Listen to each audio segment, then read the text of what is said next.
All righty, it's all you, Pat. We're good. Okay. Hi, I'm Pat. As Rick said, I've been around away for a number of years, and I just want to talk about. Well, first, I want to pray because if anyone knows me, they know that it's going to be a miracle if I can summarize in 20 minutes what I've been through in OA. So that would be a miracle. So I'm going to pray, higher power, please guide everything I say and keep me on track. Thank you. The way I was, I spent most of my adult life morbidly obese. I thought I was going to die, probably of the morbid obesity and the sequela from it. And I was to the point of utter despair. 14 years ago, my son announced he was getting married. The first thought in my mind was, oh my gosh, I got to lose, 50, 60, 70 pounds before the wedding. I exercised vigorously. I dieted like crazy. I lost half of what I wanted to lose. I only lost about 25 pounds. So I was upset about that. So instead of being focused on their blossoming relationship, I was focused on myself and the fact that I didn't look the way I wanted to look. But I certainly, after all that work, was never, ever going to gain that weight back. 3 of my children in short order were hospitalized, and so of course no one would blame me for comforting myself with food during those scary times. And in short order, I gained the weight back plus more. I was up to over 280 pounds at my highest, and I'm about 6'6". Like I said, I was utter despair. When I tried to diet, I would gain weight because my obsession with food was so bad that if I thought about food, in other words, thought about what I was putting in my mouth, I ate more and gained weight. So I got to the point where I just gave up. I thought if dieting causes me to gain weight, I'm just going to give up. And I lived in that awful despair situation. I still prayed to wake up thin, but that didn't happen. And then only by the grace of God, one day I discovered Overeaters Anonymous. Well, I started going. I wouldn't have told you it was 10 years ago, but I found some notes from 10 years ago where it says I actually was going. But I didn't like what I heard in the rooms. They talked about giving up sugar, and they talked about weighing everything and measuring everything and recording everything. And I thought, oh, this is just going to make me more obsessed with food. So I never did any step work. I went to meetings for almost 2 years, but didn't change the way I ate, and for some reason didn't lose weight. So just going to meetings wasn't the answer. And then something happened that really turned me off to 12-step group. Somebody sort of attacked me verbally about it, and I left for a while. But I couldn't get off the email list. They kept sending me emails. So one day I read a lady's story that gave me such great hope. She described my situation, and she talked about the peace she was having and the weight she was losing, and that's what I was all about. I wanted to lose weight. And so I started actually going to a phone meeting that was very big book oriented, A Vision for You. And that was the first time I think I've really heard that food could do something different in my brain than it did in non-compulsive overeaters, that there was a reason that I needed to think about changing what I was eating. But I still was horrified at the thought that I would never eat sugar or chocolate or ice cream or pastries. I mean, I was horrified at that thought. So I kept pushing that out of my mind and didn't want to do that. So for some reason, I didn't lose any weight again because I wasn't ready. I was not willing to go the whole way. And then one day in a vision meeting, I heard them talking about the trigger in your brain and the brain chemistry difference when you eat sugar. And I said, well, I'm going to try this. And I started January 19th, 2015 was my first day without sugar. I have not touched sugar since. And I'll tell you, it's the best decision I ever made in my life. Within just days, I started not wanting to compulsively overeat. I never thought that was possible. 3 weeks after I had given up sugar, my daughter, who worked at a chocolate factory, needed something from home, and I was literally around the corner from the store. And 3 weeks after I'd given up sugar, I had to walk into a place where they made chocolate. And chocolate was 1, 2, and 3 on my trigger list, and I thought there's no way. And when I walked in that store and walked out again and didn't eat any chocolate, I was practically dancing in the parking lot. I was so thrilled.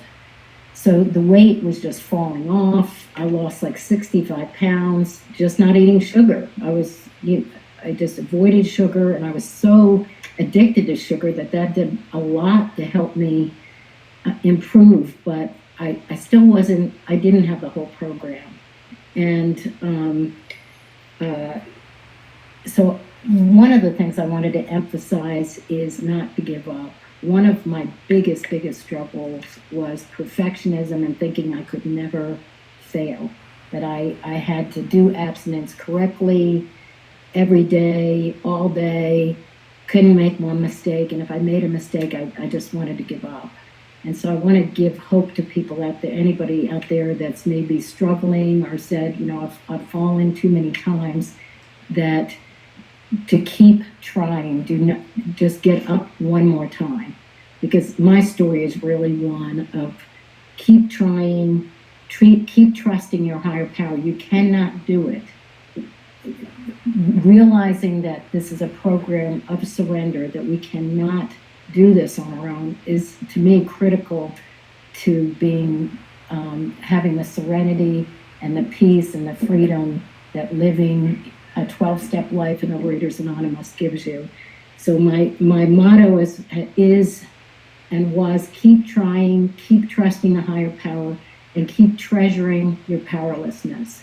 Every time I fall, it's because I've forgotten that I'm powerless over this, that I still have this disease, and it doesn't matter if I haven't eaten sugar in 5.5 years. I still have twisted thinking in my mind that makes me think food is going to be the answer to emotional problems. So I need to use the tools of this program. One of the tools, I don't know if it's considered a tool, but working the steps. One of the things I've discovered in living in abstinent and trying to be abstinent is that the steps teach us how to live and how to love. And part of that is letting go of resentments. You cannot hold on to resentments and be abstinent. It's impossible. It's not an option for us. Maybe other people can hold on to resentments and live their life. We cannot. We are going to fall. We're going to compulsively overeat if we hold on to resentments. I've seen this happen a number of times. So doing the step work, teaching us how to live and how to forgive is really critical. Meetings are really important. Like I said, we have a disease where we forget that we have a disease. We forget that our thinking is twisted. And so having other people in the meetings remind us of this truth is really important. And as many meetings as you need to attend, that's how many you should be attending until you, well, forever actually, but don't think about it that way. Think about it as a community of people that care and love you and want you to live a free life. Sponsorship. I went through a number of sponsors, and one of the things I wanted to share was sponsors are not one size fits all. I had several sponsors that didn't work out. Either I didn't work out for them or they didn't work out for me. And by the grace of God, I've just celebrated 1-year anniversary with a sponsor that has just been wonderful for me, who has the right combination. I've had sponsors that were too merciful and said, Pat, whatever you want to do. Well, Pat didn't want to do anything, so that didn't work. And then I had sponsors that really came down hard on me if I made a mistake. Well, that just fed my shame spiral and my perfectionism, so that didn't work. But right now, I'm super blessed to have a sponsor that is the right balance of accountability and mercy and love and affirmation to point out, don't be too hard on yourself. Look at what you did right. because I still make mistakes. I'm never going to be perfect, and that's so critical to know. One of the other things I wanted to talk about was having a food plan. I have ADD. I am not a detail-oriented person, and so food plans were just repulsive to me. I just thought, I'm not eating sugar, that's my food plan. Well, after losing 65 pounds, I still had a way to go, and I just plateaued. And then I was like bouncing back and forth about 10, 12 pounds, and I couldn't get past it. And then one day, this fellow traveler was my food sponsor at the time, talked to me about the fact that I didn't have a food plan, and had the absolute gall to suggest that after 4 years of working the program, I should have a food plan. And it was okay if I didn't.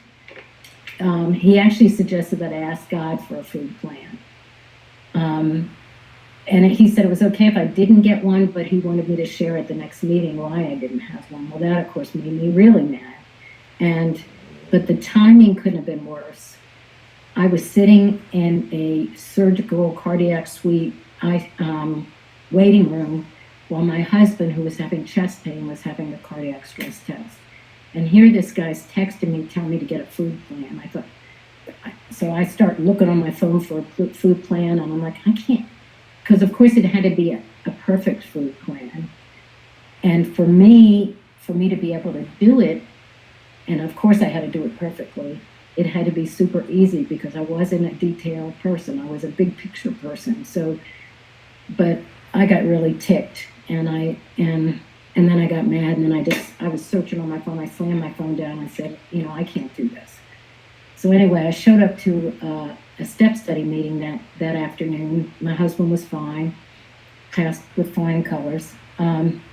And only one other person showed up, and the person said, well, I guess we'll just call this meeting, unless you want to talk about something. I said, well, actually, someone challenged me to find a food plan, and I really need something really easy.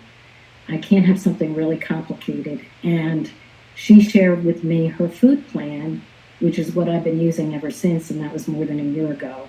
And that took me took me past that block. I lost the last 40 pounds to now I'm 120 pounds, and I'm actually at my ideal weight, which I never in a million years thought would happen. But so the main thing was that I got out of that little episode was I realized that my food sponsor had challenged me to ask God for a food plan. Pat couldn't find a food plan, but the higher power already had it planned that he was going to give me one that afternoon. That was easy and that worked. And I'm grateful for the person that had the nerve and gumption to push me to finally get a food plan. My new sponsor that I've had for just over a year wanted me to report the food. Oh my gosh, that was one thing I thought I'd never do. Well, guess what? I wasn't real consistent about using my food plan when I didn't have to report it to anybody. I'm somebody that needs that accountability. So I found that I could just take a picture of this easy app. It's the WW app, but I don't do Weight Watchers or Wellness Works as they call it now. I do OA and just use their easy app for my food plan. And I take pictures of the screen and send it to my sponsor so it's easy and I can do it. And it does help me, and it really is the combination of being challenged to get one and having a sponsor that I report to push me through the last 40 pounds. One of the things I wanted to talk about, how we're doing time-wise here, Rick, is the focus. I just found a slip of paper on my desk the other day, and it had my weight from last year on it. And I was surprised to see that I had lost 20 pounds since last year. Never before in my life had I lost 20 pounds and didn't know it, or didn't pay attention to it, or didn't focus on it. I mean, I weigh myself occasionally. That's what works for me, to be sure I'm not going up. But I wasn't paying attention to the numbers. I was focused on doing the step work, which my sponsor's taking me through real thoroughly using the green workbook. And I was focused on trying to get through today in an abstinent way. And I was not focused on the numbers on the scale. I was not focused on whether how much I'd lost. And if you had told me that, even 6 years ago, I would have said I'd never get to that point. 5 minutes. Okay, and I'm getting toward the end. So the main thing I would say is definitely if you find that you're struggling doing this program, do not give up. I cannot tell you. The first time I read about OA was in 2010. I don't recommend waiting years to be willing to do what it takes, because I suffered during those years and the people around me suffered. Because this program is so much more than your weight, the medical consequences of you being overweight. It's so much more than that. The step work teaches us to be accountable for how we live and how we act, and it teaches us how to live and how to love. And I am a different person. I am a different person to my family and my friends because of having the serenity, the peace, the freedom. I'm not constantly beating myself up because I just ate half a cake or something. It's just a freedom and a peace that is unsurpassed. And it's something we can't do. So keep trying. Every time you fall, get up again. And it's okay to make mistakes. Keep trusting the higher power. The higher power loves us. The power we get from this program is the power of love, and you will experience that as you get to know the people in the rooms. And a quote I read recently was, God's power is the power of love, and love desires the freedom of the beloved. So God wants us free from these addictions. He wants us peaceful. He wants us able to live and to love and to be available for each other. And we need each other. We cannot make it without God, and we cannot make it without each other in this program. And so to summarize, keep trying, keep trusting, keep treasuring your brokenness. And now we have another wedding coming up. And instead of being focused on, oh my gosh, how am I going to lose weight? I'm not even thinking about it. It's such a different experience that I could just focus on the people and how can I love them and how can I enjoy them and be of service to them. So 14 years later, it's a whole different story. So thank you for giving me this opportunity to share, and I'll pass. And I can stay for a while, Rick. I've got to. Oh, I'm sorry, I took you out. Go back. What were you going to say? I just said I got a puppy babysitter so I can share I can Okay. speak with any I'm going questions. to stop the recording. I'll be right back. Sing something for us.